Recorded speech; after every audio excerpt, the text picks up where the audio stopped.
नमस्कार, सरोकार संवादमा यहाँलाई स्वागत छ। म श्रीकृष्ण नेउपाने। कोभिड-19 सुरु भए पछाडि यसलाई नियन्त्रण गर्न र यो महामारीलाई थप फैलन नदिने भन्दै सरकारले लकडाउन अनि निषेधाज्ञा गर्दै 6 महिनाको समय हामीले बितायौँ र 6 महिना पछाडि अहिले पछिल्लो पटक चाडपर्व नजिकिँदै गर्दा अनि व्यापार व्यवसाय र दैनिक मजदुर गर्ने वर्गहरूलाई पनि जीविकोपार्जन गर्न सहज होस् भन्ने हिसाबले सरकारले यी तमाम प्रतिबन्धहरू फुक्वा गरिदिएको छ र फुक्वा गरिएसँगै कोरोना महामारीमा सङ्क्रमण हुने ग्राफ भने उकालो लाग्दै गइरहेको देखिन्छ। तसर्थ यो 6 महिनामा हामीले के गर्यौँ, के गर्नु पर्थ्यो र के गर्न नसकेको हुनाले चाहिँ सङ्क्रमितहरूको सङ्ख्या अहिले पछिल्लो समय बढिराखेको छ र मृत्युदरहरू पनि बढिरहँदाखेरि अब कोभिड-19सँग हामीले कसरी जुझ्ने, यसलाई कसरी जीवन सँगसँगै अगाडि बढाउने यी चुनौतीहरू हामीमाझ आइपरेको छ। हुन त विश्वका अधिकांश मुलुकहरू यो महामारीबाट आक्रान्त छन्। कतिपयले यसलाई सहज तरिकाले पार लगाउँदै गएका छन् भने कतिपय राष्ट्रहरू हामी जस्तै जुधी पनि राखेका छन् र अब हामी चाहिँ कसरी जुझ्नुपर्छ, आम नागरिकले यसबाट कसरी चाहिँ यसलाई ट्याकल गर्दै अगाडि बढ्नुपर्छ, यी विषयहरू अहिले हाम्रा अगाडि आएका छन् र यसै विषयमा हामी छलफल गर्न आज संसदको स्वास्थ्य तथा शिक्षा समिति अन्तर्गत बनेको एउटा उपसमिति छ जसले कोभिड-19मा भइरहेका गतिविधिहरू, यसको नियन्त्रण गर्ने तरिकाहरू र योसँग सरोकार रहेर अध्ययन अनुसन्धान गर्दैछ। त्यो उपसमितिका संयोजक आज हामीसँग हुनुहुन्छ। उहाँ हुनुहुन्छ सांसद जो चाहिँ अब खेलकुदसँग पनि आबद्ध हुनुहुन्छ। उहाँ एउटा व्यक्तित्व हो तर उहाँका जिम्मेवारी र भूमिकाहरू धेरै छन्। उहाँका आयामका कुरा गर्ने हो भने धेरै नै लाग्छ। यद्यपि उहाँ अहिले दोस्रो पटक चाहिँ नेपाल ओलम्पिक कमिटीको अध्यक्ष बन्नुभएको छ। योभन्दा अगाडि 2 पटकसम्म उहाँले राखेपाको नेतृत्व सम्हालिसक्नु भएको छ। आज हामी उहाँसँग कुरा गर्दै हुनुहुन्छ र उहाँ हुनुहुन्छ जीवनराम श्रेष्ठ। श्रेष्ठज्यू नमस्कार, स्वागत छ कार्यक्रममा। हजुर नमस्कार। अब व्यक्ति एउटा, भूमिका जिम्मेवारी हेर्ने हो भने तपाईँसँग त धेरै छन्। एउटा व्यक्तिले सम्भवतः यति धेरै जिम्मेवारी कसरी सम्हालिराख्नु भएको छ जस्तो पनि लाग्छ। र अब आज चाहिँ हामीले कुराकानी अब तपाईँको खेलकुद क्षेत्र छँदैछ, त्यो पनि अन्तिममा समय रहेछ भने त्यो पनि जोडौँला। तर यो जुन उपसमिति छ यहाँहरूले समितिले गठन गरेको, त्यसको चाहिँ यहाँ संयोजक हुनुहुन्छ। कोभिड-19 को अब महामारीबाट हामी चाहिँ उम्किए जस्तो, अब यसबाट चाहिँ हामीले पार पाए जस्तो तरिकाले सरकारले खुल्ला गरेको छ। अब यति बेला हरेक क्षेत्रहरू खुल्ला भएका छन्। बजार क्षेत्र हेर्ने हो भने हरेक ठाउँमा चाहिँ चहल पहल बढेको छ। कि अब हामी चाहिँ यो महामारीबाट उन्मुक्त भइसकेको अवस्था हो? होइन, यो त महामारीबाट त हामी चाहिँ नि अहिले पनि त्यतिकै जोखिममा छौँ। खालि एउटा अब यो हामीले नेपालमा यो महामारी जुन चाहिँ नि यसको प्रभाव देखा परिसकेपछि सरकारले यसको चाहिँ नि यो रोकथाम र नियन्त्रणको लागि र उपचारको लागि जुन विधिहरू चाहिँ नि अपनाउने काम गर्यो। र सुरुमा त अब यो एउटा विश्वव्यापी रूपमै यो महामारी चाहिँ नि सबैको लागि नौलो पनि थियो। त्यसले गर्दा यो कसरी गर्ने, के गर्ने भन्ने कुराहरूमा अलिकति अल्मलेको स्थिति रह्यो नै। हाम्रो देश मात्र होइन, यो संसारभरि नै यस्तो खालको अवस्थाहरू बन्यो। तर क्रमैसँग अब यसबाट सिक्ने काम पनि भयो भन्नु पर्यो। अब सुरुमा त सरकारले चैत्र 11 गते जुन लकडाउन चाहिँ नि गरेर करिब 120 दिन हामी चाहिँ नि लकडाउनमा रह्यौँ। अब त्यसले यसको जुन खालको सम्भावित महामारीको अवस्थाहरू, यसको चाहिँ नि सङ्क्रमणको अवस्थाहरू, त्यसलाई धेरै हदसम्म नियन्त्रण गर्ने काम चाहिँ नि गरेको छ। तर गर्दा गर्दै पनि अब त्यो अनुभवको कमीको कारण पनि भनौँ र एउटा चाहिँ नि यो महामारीको एउटा मापदण्ड भनौँ अथवा यसको चाहिँ नि एउटा अन्तर्राष्ट्रिय नियम नै जो जहाँ देशमा छ त्यहीँ चाहिँ नि त्यसको यसलाई चाहिँ नि उपचार गर्ने भन्ने कुराहरू अनुसार अब हाम्रो धेरै चाहिँ नि जनशक्ति, हाम्रा नेपाली दाजुभाइ दिदीबहिनीहरू भारतमा चाहिँ नि काम गर्नुहुन्छ र यो लकडाउनको लगतै चाहिँ नि यो भारतबाट नेपालमा आउनेहरूको धेरै ठुलो सङ्ख्या चाहिँ नि रह्यो।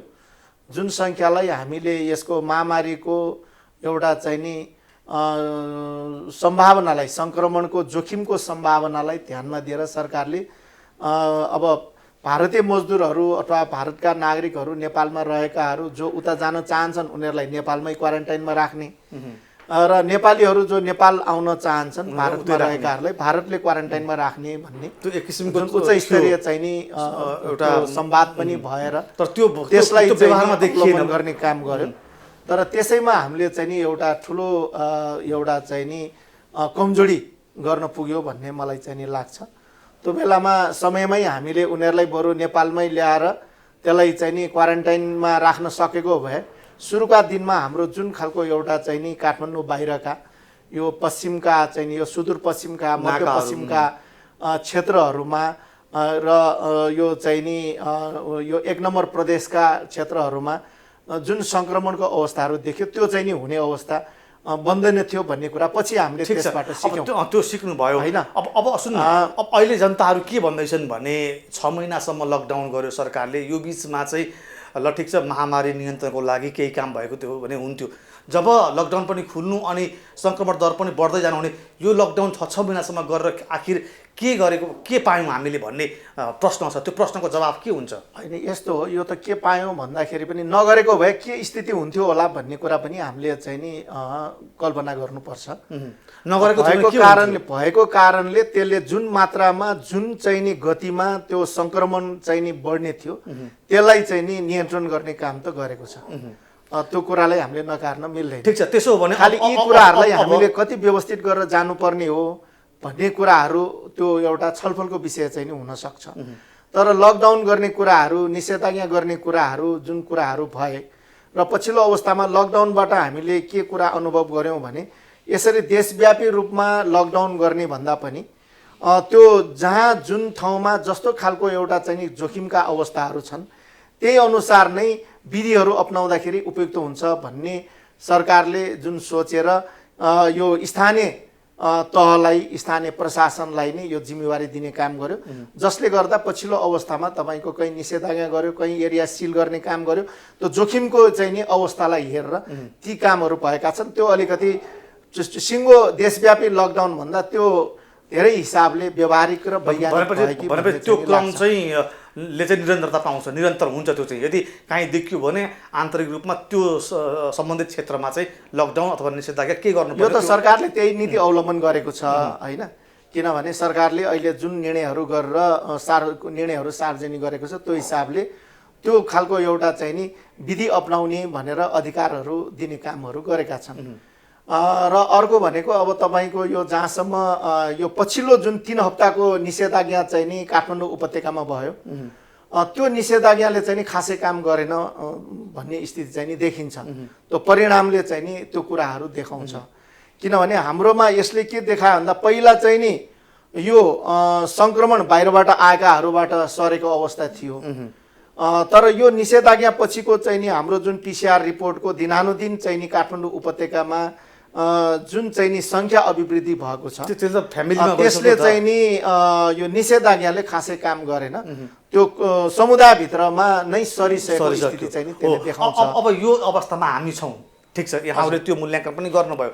यो अवस्थामा हामी रहँदाखेरि अहिले त हामी फेरि खुल्ला भएका छौँ, काठमाडौँ त खुलिसकेको छ, यहाँ त सवारी साधनहरू, पसलहरू, सबै कुराहरू चाहिँ एकदमै पहिलाको जस्तै अवस्थामा चाहिँ खुलिरहेका छन् भनेपछि अबको चाहिँ स्थिति त झन् डरलाग्दो हुन्छ होला नि त।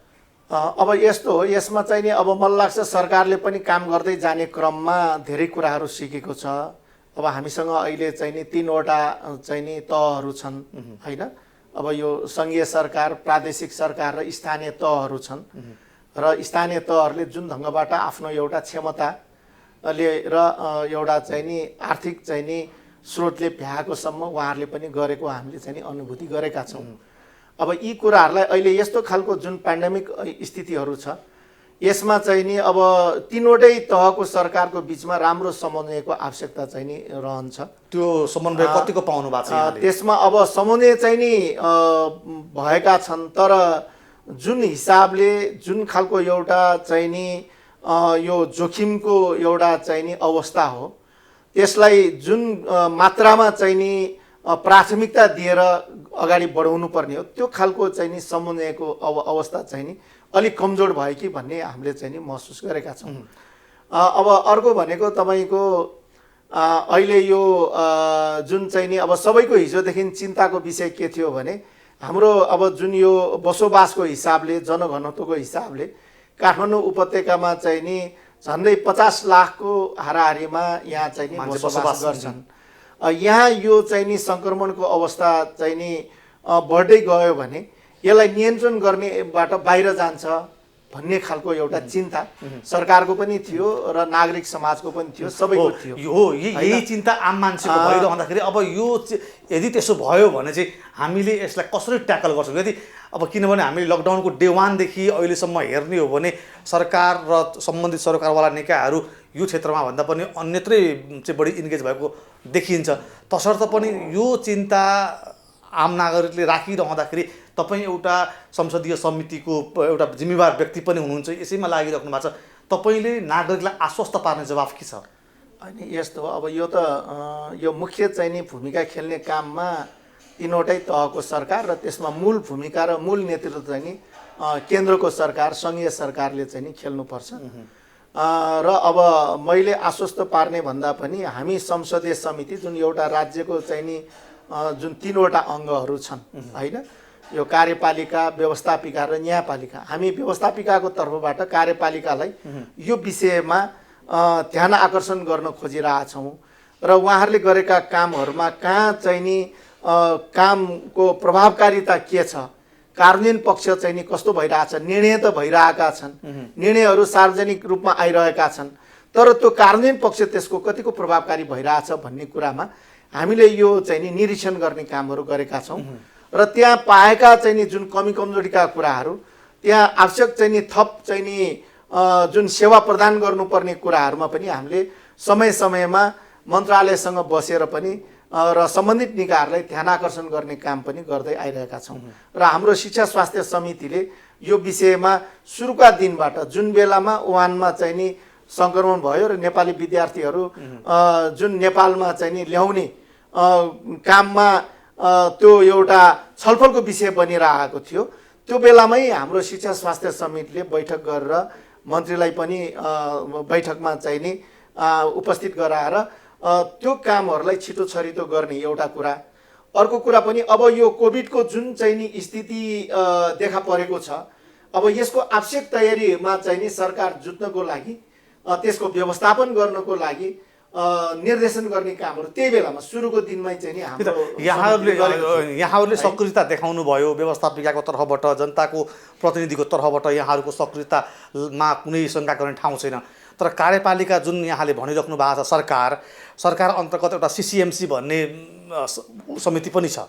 अब त्यो समितिले चाहिँ जुन डे 1 देखिको कुरा हेर्ने हो भने त्यो चाहिँ यो महामारीलाई कसरी नियन्त्रण गर्ने भन्दा पनि त्यहाँबाट चाहिँ कसरी चाहिँ आर्थिक उपार्जन गर्ने, कसलाई चाहिँ ठेक्का दिने, यी र यस्ता कुराहरूमा चाहिँ समिति लागिराख्दाखेरि पछिल्लो समय नागरिकले चाहिँ समितिप्रति, सरकारप्रति जुन हामीले चाहिँ समाजवाद ल्याउने यो जनताको सरकार भनिराख्दाखेरि कम्युनिस्ट सरकारसँगै चाहिँ जनताहरू त अहिले खुसी भएको अवस्था त छैन फेरि होइन। अब यो त यस्तो हो, यो चाहिँ नि अब संसारलाई नै अहिले यसले एउटा चाहिँ नि निकै ठुलो एउटा समस्याको विषय बनाएको छ।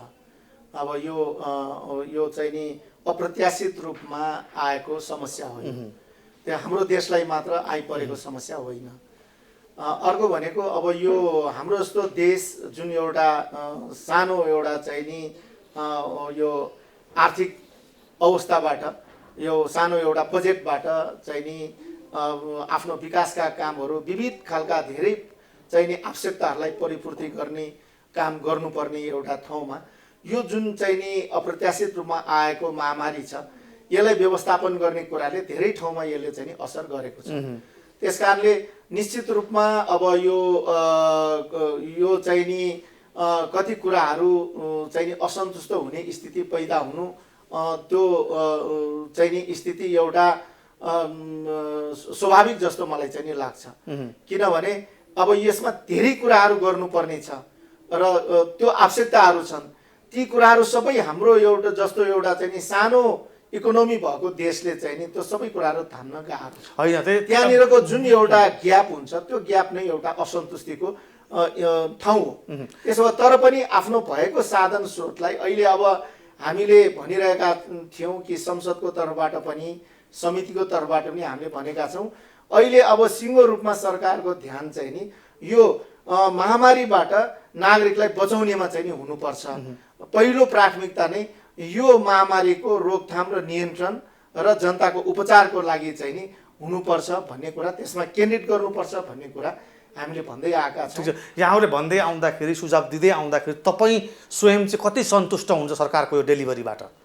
होइन, अब यसमा चाहिँ नि अब पूर्ण रूपमा सन्तुष्टिको कुराहरू हुन नसके पनि अब सरकारले जुन प्रयासहरू गरिरहेछ त्यो प्रयासहरू चाहिँ नि सकारात्मक नै छन् होइन। हाम्रो अब जस्तो 81 आइलागेको यो चाहिँ नि महामारी हो। हाम्रो स्वास्थ्य सेवाको क्षेत्र पनि जुन खालको एउटा हाम्रो संस्थाहरू हुनु पर्थ्यो, त्यसको जनशक्तिहरू हुनु पर्थ्यो, त्यसका परिचालनका पक्षहरू हुनु पर्थ्यो, त्यो कुराहरू हामी कहाँ चाहिँ नि व्यवस्थित छैन होइन। निजी क्षेत्रहरू बलियो भइरहेको स्थिति छ। सरकारी चाहिँ नि स्वास्थ्य सेवाको क्षेत्र चाहिँ नि निजी क्षेत्रको तुलनामा कमजोर पछाडि छ होइन। त्यो हिसाबले अब यो एउटा अवस्था भनेको सरकारको लागि पनि एउटा ठुलो अपर्च्युनिटी पनि हो कि यो बेलामा अब चाहिँ नि हामीले समाजवादको कुरा गर्दाखेरि अति आवश्यक जुन आधारभूत विषयहरू त्यो एउटा सरकारको नै चाहिँ नि एउटा चाहिँ नि त्यो ठाउँमा बाहुल्यता हुनुपर्छ र सरकारले नै त्यसको सेवा सुविधा दिने एउटा सबै व्यवस्था चाहिँ नि गर्नुपर्छ भन्ने कुराहरू नै हो। त्यसो भएको हुनाले अब स्वास्थ्यको क्षेत्रलाई एउटा चाहिँ नि कसरी मजबुत बनाउने, नागरिकहरूलाई एउटा चाहिँ नि जुन मौलिक हकको रूपमा एउटा चाहिँ नि अहिले व्यवस्था भएको छ भनेपछि यो स्वास्थ्य सेवा प्रदान गर्ने कुरालाई त्यसको लागि आवश्यक पर्ने एउटा चाहिँ नि संस्थागत विकासका कुराहरूमा अब एकदमै चाहिँ नि ध्यान दिनुपर्छ। त्यो खालको एउटा विकासको लागि चाहिँ नि अग्रसर हुनुपर्छ। हुन त यो सालको बजेटमा सरकारले यो चाहिँ नि स्वास्थ्य सेवाको क्षेत्रमा विस्तार गर्नको लागि र यो खालको एउटा चाहिँ एपिडेमिक खालका चाहिँ नि रोगहरू हुँदाखेरि त्यसलाई चाहिँ उपचार गर्ने सातैवटा प्रदेशमा नयाँ हस्पिटलहरू चाहिँ स्थापना गर्ने कुरामा पनि प्राथमिकतामा राखेको छ, बजेटहरू विनियोजन गरेको छ। अब हुन्छ के अरे अलिकति विपत्तिले अप्ठ्यारोले हामीलाई चाहिँ एउटा अवसर पनि ल्याउँछ भन्छन् होइन, सँगसँगै त्यहाँ अवसर पनि हुन्छ। अब हामीले संविधानमा मौलिक हकका हिसाब हेर्ने हो भने त्यहाँ लामै सूची हुन्छ। भर्खरै मात्रै हामीले चाहिँ संविधान दिवस पनि मनायौँ। तसर्थ यो संविधानभित्र लेखिएका नागरिकका मौलिक हकहरू जस्तो न्यूनतम कुराहरू भनेको स्वास्थ्य, शिक्षा र रोजगारी, यी कुराहरूलाई हामीले लेखेका छौँ। तपाईँहरूको चुनावी घोषणापत्रमा पनि लेखिएका छन्। अब चाहिँ नेपाली जनताले शिक्षा र स्वास्थ्य अनि अर्को कुरा रोजगारी, यति कुराहरू चाहिँ राज्यले हामीलाई प्रत्याभूत गर्ने गरी ग्यारेन्टी गर्न सक्छ भन्ने दिन कहिले आउँछ? अब कुन तन्त्र आयो भने, कुन संविधान आयो भने चाहिँ नागरिकले यी मौलिक हकहरू स्वस्फूर्त रूपमा चाहिँ राज्यबाट पाउन सक्लान्? होइन, अब यो कस्तो हुन्छ भने तपाईँको अब कुन संविधान भन्दा पनि गर्ने चाहिँ यही संविधानले नै हो, यो व्यवस्थाले नै हो होइन। त्यसैले यो हामीले अब निरङ्कुशताको विरुद्ध अब जनताको पक्षमा, जनताको हितको पक्षमा काम हुन सकेन भनेरै हामीले यो व्यवस्था चाहिँ नि उत्कृष्ट व्यवस्था हो भनेर हामीले ल्याएका हौँ।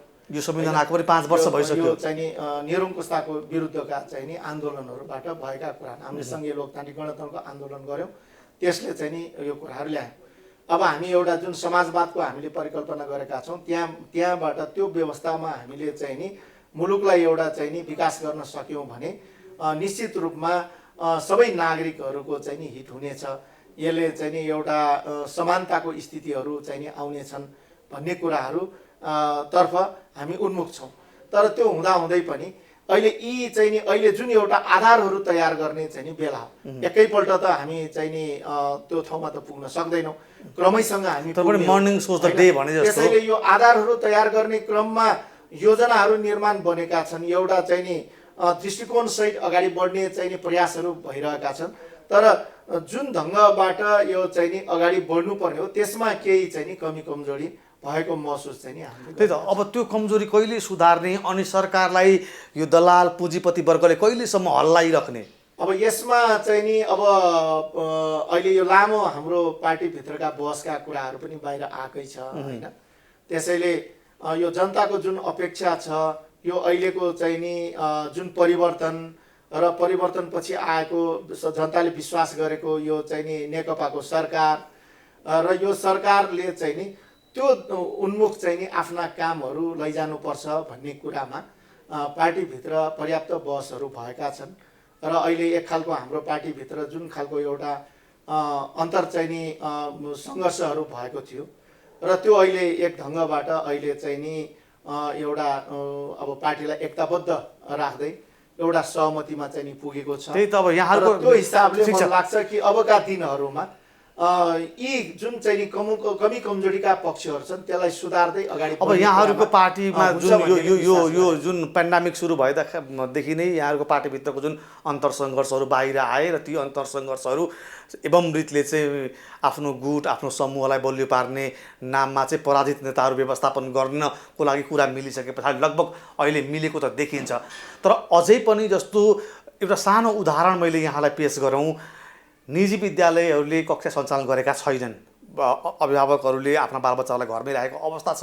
अब यहाँहरूले के निर्णय गराइदिनु भयो भने अब स्थानीय निकायसँग समन्वय गरेर निजी विद्यालयले शुल्क उठाउन पाउनेछन् भने पछाडि अहिले अभिभावकको पनि त रोजगारी गुमेको होला, उनीहरूको पनि आर्थिक अवस्था चाहिँ दयनीय बन्दै गएको होला। तर निजी विद्यालयको चाहिँ स्वार्थमा लागेर अहिले अभिभावकहरूलाई दिनका दिन घन्टी बजेर फी चाहिँ उठाउनलाई विद्यालयहरूले हैरानी दिएका छन्। यो अवस्थामा सरकारले विद्यालयहरूलाई यति पर्सेन्ट मात्रै उठाउन मिल्छ, तिमीहरूले पनि चलाएको छैनौ, अभिभावकहरूलाई पनि यति मात्रै दिनुपर्छ भन्ने हो कि उठाउन दिने अब यो अवस्थामा पनि? यस्तो हो, यसमा हामीले सुरुमै चाहिँ नि के भनेका थियौँ भने यो जुन चाहिँ नि शैक्षिक सत्र सुरु हुने बेलामा नै हाम्रो शिक्षा स्वास्थ्य समितिमा मन्त्रीकै उपस्थितिमा हामीले छलफल गरेर यो अहिले यो चाहिँ नि कक्षा सञ्चालन हुने र औपचारिक रूपमा पढाइको चाहिँ नि कुरा सुरु नभएकोसम्म त्यो भर्ना गर्ने कुरा र फी लिने कुरा चाहिँ नि गर्नु हुँदैन भनेर हामीले निर्देशन गरेका थियौँ। यहाँहरूले गर्नुभयो। त्यो हिसाबले एउटा जुन चाहिँ नि अब यो चाहिँ नि महामारीको अवस्थामा यो चाहिँ नि कक्षा सञ्चालनहरूलाई कसरी अगाडि बढाउन सकिन्छ भन्ने कुरामा मन्त्रालयले एउटा कार्यदल बनायो, त्यसले छलफलहरू गरे, उहाँहरू बिचमा धेरै लामो छलफलहरू भयो र यसमा त हामीले अझ मैले त के भन्दै आएको थिएँ भने यो महामारीकै बिचमा पनि हाम्रो देशको एउटा जुन खालको विविधतायुक्त हाम्रो भूगोल छ र त्यहाँको एउटा चाहिँ नि शैक्षिक अवस्थाहरू छन्, त्यसो भएको हुनाले यो हिमाल पहाड र चाहिँ नि जुन तराई र चाहिँ नि यो उपत्यकाको कुराहरूमा फरक फरक ढङ्गबाट चाहिँ नि लिनुपर्छ र यो उपत्यकाकै आधारमा र केही चाहिँ नि सहरहरूलाई केन्द्रित बनाएर देशभरिको चाहिँ नि यो पोलिसी बनाउनु हुँदैन भन्ने कुरा हामीले भन्दै आएका थियौँ। मैले अझ विशेष यसमा चाहिँ हजुर पनि त्यही समितिको भएको हुनाले पनि मैले यो प्रश्न राखेको। कतिपय ठाउँमा तपाईँको के भयो भने हिमालमा कतिपय पहाडमा विद्यार्थी सङ्ख्या नै कम छ होइन,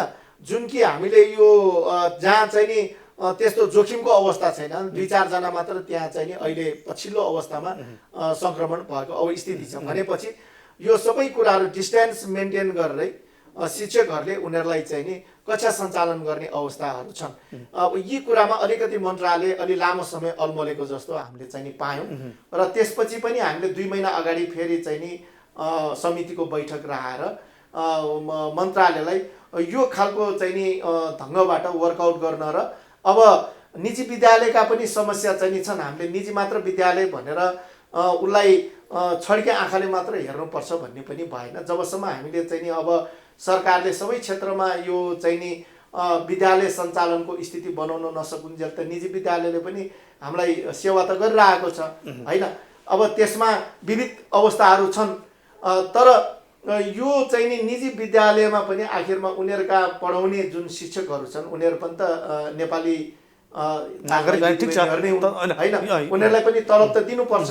त्यसो भएको हुनाले यसमा एउटा अब भनौँ कि कुन मोडालिटीमा यो सिकाइलाई चाहिँ नि लैजाने, वैकल्पिक सिकाइ चाहिँ नि गर्ने भन्दाखेरि अब अनलाइनलाई चाहिँ नि गर्ने भन्ने कुरा अहिले आएर चाहिँ नि जुन निर्णय गरेको छ। तर अब यी कुराहरूमा पनि तपाईँको अब क्लासमा नजाने भएपछि भर्ना त गर्नुपर्ने आवश्यकता भएन, त्यो खालि रजिस्ट्रेसन मात्र गर्ने कुराहरू होइन। अब यी कुराहरूमा मलाई लाग्छ मन्थली फीमा पनि अलिकति चाहिँ चित्त बुझ्दो तरिकाको भयो भने कुराहरूमा पनि जुन विद्यालयमा गएर उसलाई चाहिँ नि जसरी एउटा चाहिँ नि सेवा प्रदान गर्नुपर्ने थियो, सुविधाहरू दिनुपर्ने थियो, अनलाइन हुने बित्तिकै त्यो स्थिति हुँदैन। तर यो अनलाइन फेरि चाहिँ नि यो पनि सबैको लागि त्यतिकै प्रभावकारी हुने स्थिति पनि छैन यो अनलाइनको, किनभने विद्यार्थीहरू भनेको अलि एटेन्सन नै चाहन्छ। त्यो शिक्षकसँग उनीहरूको चाहिँ नि कनेक्सन भयो भने उनीहरू अलिकति चाहिँ नि ध्यान दिन्छ। यो अवस्थाहरू पनि छ। त्यसो भएको हुनाले अब हुन त अब यो हाम्रो नयाँ शिक्षा ऐनले चाहिँ नि यो अब 12 क्लाससम्मलाई चाहिँ नि माध्यमिक विद्यालय नै भनेको छ हैन। त्यसो भएको हुनाले स्थानीय तहकै जिम्मेवारी हो। त्यसमा अलिकति स्थानीय तहलाई काम गर्न नदिकन किन हो कुनै चाहिँ नि अब सङ्घीय सरकारले नै त्यसलाई अलिकति चाहिँ नि त्यो हेर्ने काम गर्यो। अब अहिले आएर जुन स्थानीय तहलाई जुन जिम्मा दिने काम गरेको छ, मलाई लाग्छ स्थानीय तहले अब यी परिवेशलाई बुझेर छिटोभन्दा छिटो के गर्ने हो भन्ने कुरा चाहिँ नि निर्णय गरेर जानु आवश्यक हुन्छ। हुन्छ। अब अन्तिममा पनि छौँ हामी। अब अहिले बजार खुलेको छ, चाडपर्वहरू आउँदैछन्, मान्छेको मोबिलिटी बढी हुन्छ अब यो बेलामा। तसर्थ अब हामी यो महत्त्वपूर्ण मुख्य चाडबाड जुन दसैँ तिहार छठ आउँदैछन्, यो चाडबाडसम्म हामी यसै गरी अगाडि बढ्ने हो यो जुन यो आवागमनको मोडालिटी छ हैन। अब यसमा त फेरि अब यो रिभ्यू गर्दै जानुपर्ने आवश्यकता चाहिँ नि हुन्छ हैन। तर जहाँसम्म अब हामी अहिले पनि यो आर्थिक स्थिति ठिलठिलो भइसकेको छ हैन, एकदमै चाहिँ नि नाजुक अवस्था पुगेको छ। अब यो श्रम गरेर दैनिक चाहिँ नि श्रम गरेर खानुपर्ने मान्छेहरूलाई ठुलो एउटा चाहिँ नि सङ्कट उत्पन्न भएको छ। अब यो स्थितिलाई पनि ध्यानमा दिएर तपाईँको अब यो जनजीवनलाई त सञ्चालन गर्नै पर्यो हैन। आर्थिक उपार्जनको कामहरूलाई त लैजानै पर्यो। यसो गर्दाखेरि अब यस्तो खालको महामारीमा सरकारले मात्र सबै कुरा चाहिँ नि गर्नुपर्छ भन्यो भने त्यो पनि सही नहुँदो रहेछ। ओके। सरकारले आवश्यक उपचारका कुराहरू भयो, त्यसका चाहिँ नि एउटा व्यवस्थापनका कुराहरू भयो हैन, रोकथामका कुराहरूमा आवश्यक कुराहरू चाहिँ नि गर्नुपर्छ। तर हरेक नागरिकहरू आज त्यतिकै चाहिँ नि सचेत पनि बन्नुपर्छ।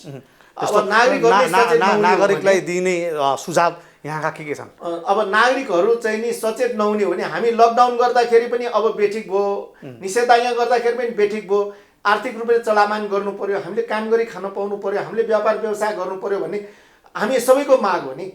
त्यसो भइसकेपछि यो सबै गर्नको लागि त अब हामीले आफै अनुशासित हुनु पर्यो, स्वयं अनुशासित हुनु पर्यो, आफ्नो एउटा जिम्मेवारीहरू आफूले पुरा गर्नु पर्यो, नागरिक आफै सचेत बन्नु पर्यो। त्यसको लागि कमसेकम अहिलेसम्म विज्ञहरूले भनेको अनुसार जुन चाहिँ नि WHO ले प्रोटोकलहरू निकालेको छ, नेपाल सरकारले निकालेको छ, विज्ञहरूले यत्रो छलफलको विषय बनाएको छ, यो अब हाम्रो यो जोखिमको अवस्थामा पनि हाम्रो जनजीवनलाई हामीले चाहिँ नि सरल राख्ने हो भने अब हामीले मेन्टल्ली यो चाहिँ नि अब कोरोनासँगै हामी बाँच्ने हो भन्ने कुरा चाहिँ नि हामी सुरुवात गर्नुपर्छ, लिभिङ विथ कोरोना हैन।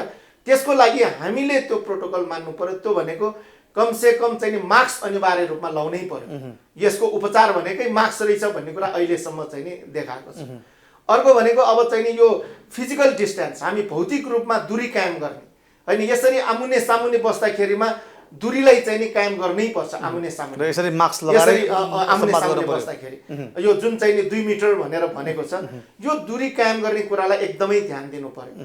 अर्को भनेको अब यो साबुन पानीले सकेसम्म हामी साबुन पानीले चाहिँ नि हात धुने। अब यो दूरी यो कुराहरू यति 3वटा कुरा अहिले SMS भनेर भन्छन्, यो 3वटा कुरालाई हामीले पालन गर्ने हो भने हामीले हाम्रो जनजीवनलाई सरल रूपमा सञ्चालन गर्न सक्छौँ। अब यो मास्कको पनि सम्भव होला, सेनिटाइज पनि मानिसहरूले गर्लान्, तर यो जुन 2 मिटरको दूरी छ, यो 2 मिटरको दूरी त सार्वजनिक यातायातमा सम्भव नहोला फेरि। अब यसको लागि चाहिँ तपाईँको हामीले यदि मास्क राख्छौँ, अब अचेल त चाहिँ फेस सिलहरू पनि आइरहेको छ हैन। मास्क राख्छौँ भने अब यसरी हामी चाहिँ नि जुन आमुने सामुने नभइकन यसरी साइडमा चाहिँ नि अलिअलि मात्र फरकसँगै बस्ने हो भने मलाई लाग्छ त्यसले चाहिँ नि धेरै फरक पार्ने। श्वास प्रश्वासमा अगाडि हुनु भएन, बोल्नु भएन, संवाद गर्नु भएन, मतलब 2 मिटर चाहिँ तपाईँ आम्ने सामने नहुँदा पनि हुन्छ। एउटै साइडतर्फ चाहिँ नि फर्केर बस्दाखेरिमा अब 2 मिटरै बस्नुपर्छ भन्ने स्थिति भएन। आमुने सामुनेमा त पर्यो, किनभने हामी बोल्दाखेरि पनि ठुक्का छिटाहरू जान्छन्, हाँस्यौँ आयो भने पनि त्यो त्यति परसम्म चाहिँ नि पुग्न सक्दैन भनेर त्यो एउटा वैज्ञानिक रूपमा गरेका कुराहरू हुन्। र हामी यी कुराहरूमा एकदमै सचेत हुनु पर्यो। अब यो जुन चाडबाडहरू आइरहेको छ हैन, हाम्रा चाहिँ नि अब पर्वहरू आइरहेको छ, अब यो बेलामा अब हामीले पहिला जस्तो चाहिँ नि एकदम परिवार पनि तब विभिन्न ठाउँबाट आउने स्थिति हुन्छ। त्यस्तो जमघट हुने कुराहरू चाहिँ नि नगर्नु पर्यो होइन। भोजसोज कुराहरूमा पनि आफ्नो परिवारभित्र मात्र सीमित, आफ्नै चाहिँ नि घरभित्रका एउटै छानाभित्रका परिवारभित्र मात्र त्यो चाहिँ नि सीमित गर्नु पर्यो अब केही वर्ष होइन, केही समय। अर्को भनेको यो अब यो जुन चाहिँ नि हामी व्यापार व्यवसायको कुरा गर्दाखेरि व्यवसायीहरूले पनि यो चाहिँ नि पालन गराउन त्यतिकै एउटा चाहिँ नि भूमिका खेल्नु पर्यो। कसैको दुकान छ भने त्यो दुकानवालाले पनि आफूकहाँ किन्न आउने ग्राहकलाई उसलाई निश्चित चाहिँ नि एउटा क्यूमा बसेर होइन डिस्टेन्स मेन्टेन गरेर पालै पालो चाहिँ नि किन्ने बेच्ने कुराहरू चाहिँ नि गर्ने काम गर्नु पर्यो। यी कुराहरू गर्ने हो भने हामी तर्सिनु पर्दैन जस्तो लाग्छ। दसैँसम्ममा हामी यही तरिकाले नै अगाडि बढ्छौँ। दसैँसम्म होइन, अब यो त कोरोना कहिलेसम्म भने त कसैले भन्न सकेको छैन अहिलेसम्म। अब भ्याक्सिन आउँदैछ भनेको छ, भ्याक्सिन पनि अहिलेसम्म भयो भनेको छैन, खालि समाचारहरू मात्र विभिन्न ढङ्गबाट आइरहेको छ। यो 1-1.5 वर्ष 2 वर्ष पनि जान सक्छ। हामीले हाम्रो जुन खालको आनी बानी छ यसलाई चाहिँ नि अब परिवर्तन गर्नुपर्छ। के हुन्छ र मैले एकछिन नलाएर के हुन्छ र भन्ने खालको हाम्रो जुन एउटा चाहिँ नि बानी छ नि त्यो बानी चाहिँ नि हामीले छोड्नु पर्यो। यसो भयो भने हामी तर्सिनु चाहिँ नि पर्दैन, एकदम सचेत भएर हिँड्नु पर्यो। यसबाट एकदम डराएर घरै मात्र बस्नुपर्छ त्यस्तो होइन। काम नभएको मान्छे बाहिर ननिस्किने त्यो चाहिँ नि ठिक हो। काम छैन भने काम विशेषमा बाहिर निस्किनु पर्यो। तर के त भने सचेतनतापूर्वक मास्क लगाएर डिस्टेन्स मेन्टेन गरेर यो प्रोटोकललाई चाहिँ नि मानेर हामी हिँड्ने हो भने यसबाट हामी डराउनु पर्दैन। यो चाडपर्व पनि हामीले राम्रैसँग एउटा चाहिँ आफ्नो बन्द व्यापार व्यवसायहरू सबै हामी सञ्चालन गर्न सक्छौँ। यो हाम्रो जुन एउटा अहिले आर्थिक रूपमा जर्जर भएको छ, हामीलाई सबैलाई एउटा सङ्कट चाहिँ नि परेको छ, यो कुराहरूलाई हामीले चाहिँ नि समाधान गर्न सक्छौँ। हस्, अब यहाँसँग संवाद गर्दाखेरि मैले यहाँको अर्को क्षेत्रलाई चाहिँ समेट्न सकिनँ, समय पनि छोटो भयो। अर्को कुनै बसाइ या पक्कै पनि यहाँको अर्को क्षेत्र भनेको खेलकुद, त्यो समेट्नु छ। आज चाहिँ हामीले यिनै अब यहाँको संसदीय समितिको एउटा जुन उपसमिति थियो त्यसैमा रहेर कुराकानी गऱ्यौँ। यो कुराकानीका लागि यहाँसम्म आइदिनु भयो। समय र संवादका लागि यहाँलाई धेरै धेरै धन्यवाद। हजुर, यहाँले पनि यो जुन चाहिँ नि एउटा अहिले सबैकै चिन्ताको विषय भइरहेको, सबैको चासोको विषय भइरहेको यो महामारी छ, विश्वको महामारी, नेपालमा यसले जुन खालको एउटा असर पारेको छ, यसको प्रभाव छ, यसको सन्दर्भमा हामीले गरेका समितिको तर्फबाट हामीले गरेका कामका विषयहरू पनि र कतिपय चाहिँ नि हाम्रो योसँग केन्द्रित रहेर छलफल गर्ने जुन अवसर दिनुभयो यसको लागि म सरकार टिमलाई नै हार्दिक धन्यवाद दिन्छु। हजुर, सरकार संवादमा आज हामीले संसदीय समिति अन्तर्गत गठित उपसमिति जुन शिक्षा स्वास्थ्य समिति अन्तर्गतको उपसमिति छ त्यो उपसमितिका संयोजकसँग रहेर आज हामीले सरकारले के गर्दैछ, सरकारले गरेका काम कुराहरूलाई कसरी यहाँहरूले मूल्याङ्कन गर्दै हुनुहुन्छ र अब हामीले यो कोरोना महामारीबाट कसरी बच्ने अनि यसलाई हाम्रो दैनिक जीवनमा योसँग ट्याकल गर्दै कसरी अगाडि बढ्ने यी र यस्तै विषयमा छलफल गऱ्यौँ। हवस् त, आजको सरोकार संवाद यति नै। म श्रीकृष्ण नेउपाने बिदा हुन्छु। नमस्कार।